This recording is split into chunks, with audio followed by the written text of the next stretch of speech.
رانا ثناء اللہ صاحب روز کہتے ہیں جی کہ فورس کا یوز کریں گے اگر آپ اسلام آباد آئے، اور آپ کہہ رہے ہیں کہ جی میں اسلام آباد آؤں گا، تو اگر لا اینڈ آرڈر کی سچویشن پیدا ہوئی اور یہاں پہ چیزیں پوائنٹ آف نو ریٹرن پہ گئیں اور کسی تھرڈ فورس کو انٹروین کرنا پڑا، تو اس کا ذمہ دار کون ہوگا؟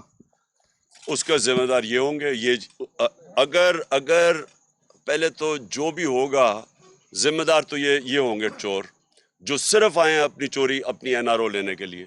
ان کا تو اور کوئی مقصد اگر ہے تو مجھے بتا دیں.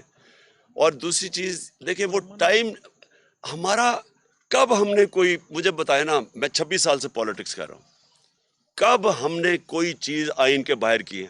میں اب سارے لوگوں سے حلف لیتا ہوں ہر جگہ کہ انہوں نے پوری طرح ہمارے ساتھ کھڑے ہونا ہے آزادی، حقیقی آزادی کے لیے، لیکن ساتھ کہتا ہوں کہ آئین کے دائرے کے اندر رہیں گے، آئین کی پاسداری کریں گے، کیونکہ میں ڈیموکریٹ ہوں.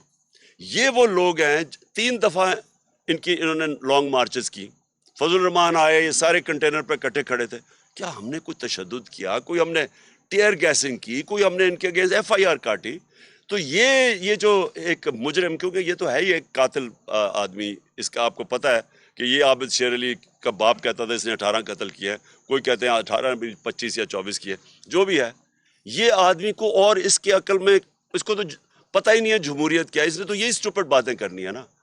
لیکن ہمارا سارا ٹریک ریکارڈ یہ ہے کہ ہم نے پرامن احتجاج کیے ہیں اپنے آئین کے دائرے میں رہ کے، جو کہ ہمارا حق ہے. میرا آئین مجھے اجازت دیتا ہے پرامن احتجاج کرنے کا. یہ پرامن احتجاج ہوگا. ہم تو کوئی لڑائی کرنے نہیں آئے، نہ کبھی پہلے کیے. خان صاحب، عاطف بٹ فرام GNN سے